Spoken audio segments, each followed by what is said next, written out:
ఇతిహాసంలో ఒక ఘటన ఉంటుంది. కొన్ని చారిత్రక మనుషులుంటారు.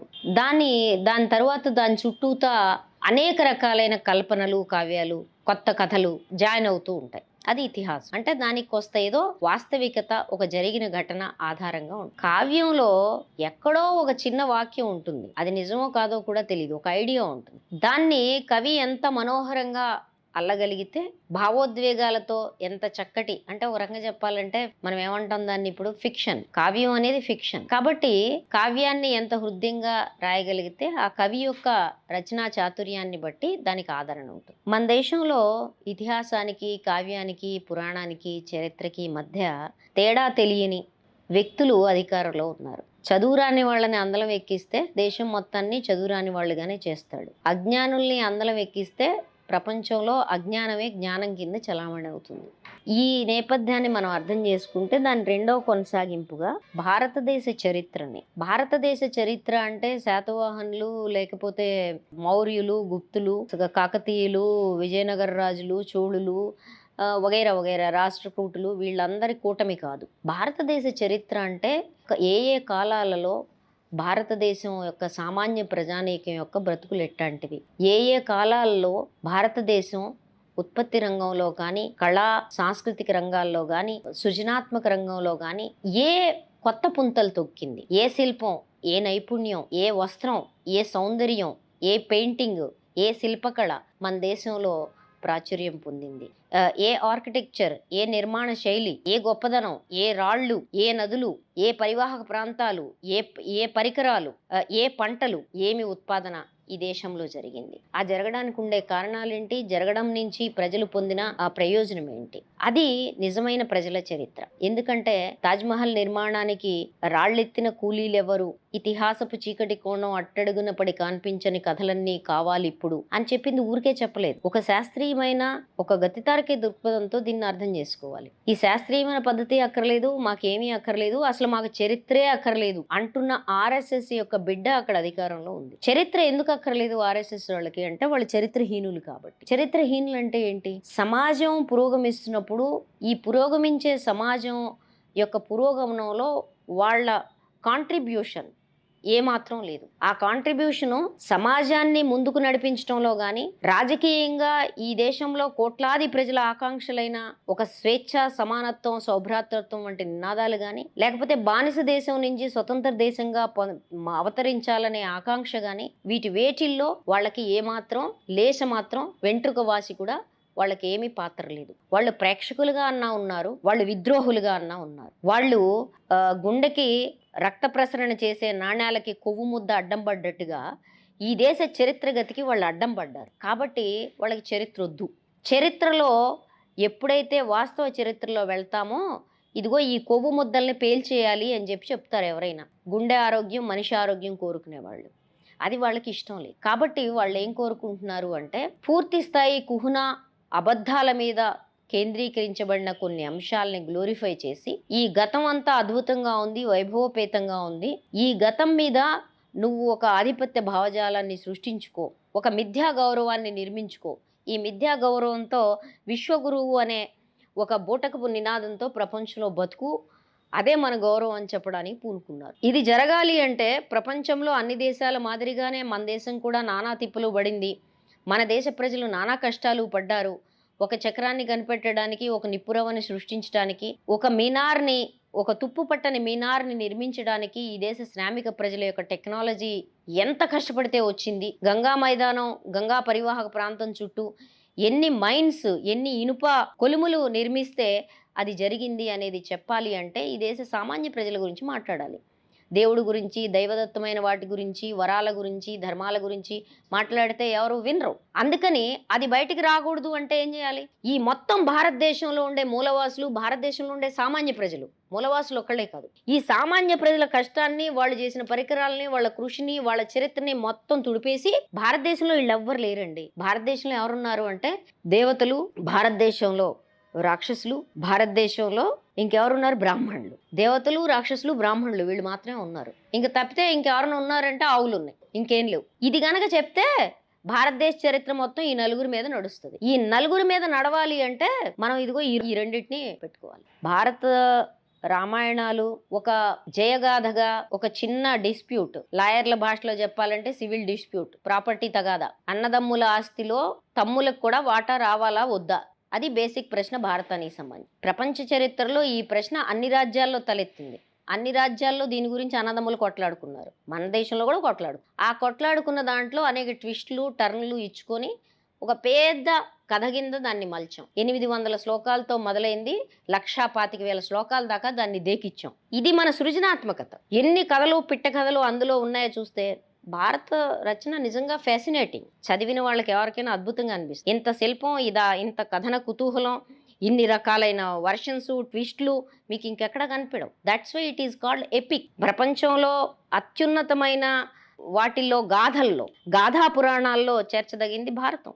మనందరం we are proud of it. Ramayanam ఒక అద్భుతమైన కావ్యం, ఒక మానవ ఎమోషన్స్ని చెప్పిన కావ్యం. కానీ తిప్పలు ఎక్కడ వస్తుందంటే ఈ రెంటిని వాటిలాగే చూసి ఇది నా దేశ వారసత్వ సంపద. అవునండి, నా దేశంలో జాంబ పురాణం చెప్పి ఒక వానపాము కింద నుంచి మట్టి తీసుకొచ్చి భూమిని ఎట్లా నిర్మించింది అనే ఒక జానపద గాథ నాకు చాలా హృద్యంగా కనిపిస్తుంది. అట్లాగే నాకు భారతం రామాయణం కూడా హృద్యంగా కనిపిస్తాయి. అవి కూడా నాయే. ఒక జాంబ పురాణం నాదే, భారతం నాదే, రామాయణం నాదే, సమ్మక్క సారలక్క స్థల పురాణం కూడా నాదే. ఇందులో ఎటువంటి అనుమానం లేదు. కానీ వీటన్నిటినీ చరిత్రగా అంటే ఒక వాస్తవంలో జరిగిన ఘటనగా చూపించటంలోనే అసలు తిప్పలంతా వస్తుంది. ఇలా చూపించటం ద్వారా నువ్వేం చెప్పదలుచుకున్నావు అనేది ప్రశ్న, నువ్వేం సాధించదలుచుకున్నావు అనేది ప్రశ్న. నిజానికి భారతదేశం యొక్క గొప్పదనాన్ని కీర్తించడం కోసం ఈ రెంటిని మేము చరిత్రగా మలుస్తున్నాము, చరిత్రగా చెప్పుతున్నాము అని వాళ్ళు అనుకుంటూ ఉండదు. కానీ నువ్వు ఏ నిమిషానైతే ఇతిహాసాల్ని పురాణాలని చరిత్రగా చెప్తావో ఆ నిమిషంలో భారతదేశంలో 10,000 సంవత్సరాల నుంచి ప్రజలు నిర్మించుకున్న నాగరికత, సంస్కృతి, శిల్పం, నిర్మాణం, పరిపాలనా వ్యవస్థలు, శాసనాలు, న్యాయాలు, మానవ సంబంధాలకి సంబంధించిన మొత్తం ఒక పరిణామ క్రమాన్ని నువ్వు తుడిచి అవతల పడేస్తున్నావు అని అర్థం. ఒక రకంగా చెప్పాలంటే భారతదేశపు గడ్డ మీద, ఈ జంబూ ద్వీపం మీద, ఈ ఉపఖండం మీద మనిషి యొక్క అడుగుజాడల్ని తుడిచేయటానికి ప్రయత్నిస్తున్నావు. అయితే ఒక విషయం చెప్పాలి. అదేమంటే సుశ్రుతుణ్ణి, చరకుణ్ణి, సుశ్రుతుణ్ణి పనికి రాకుండా చేసి మన భారతదేశ ఖగోళ శాస్త్రాన్ని జ్యోతిష శాస్త్రంగా మార్చినప్పుడు సంకుచితమైన ఆధిపత్య పురోహిత వర్గాలు ఏమనుకున్నాయంటే ఖగోళ శాస్త్రాన్ని తుడిచేసాం భారతదేశంలో అనుకున్నారు. రసాయన శాస్త్రాన్ని పరశువేది వెతకడం కోసం వెర్రి గొంతుకవిచ్చి పంపించినప్పుడు మనం రసాయన శాస్త్రాన్ని తుడిచివేసాం అనుకున్నారు, రసశాస్త్రంగా మార్చి పారేసాం అనుకున్నారు. జీరో కనిపెట్టిన దేశంలో, పై విలువని కనిపెట్టిన దేశంలో గణిత శాస్త్రాన్ని మొత్తాన్ని గవ్వల లెక్కలకి మార్చిన తర్వాత రామానుజన్ పుట్టకుండా ఆపలేకపోయావు. కాబట్టి ఒక విషయం గుర్తుపెట్టుకోవాలి, ఇవి తుడిచేస్తామని వాళ్ళు అనుకుంటున్నారు.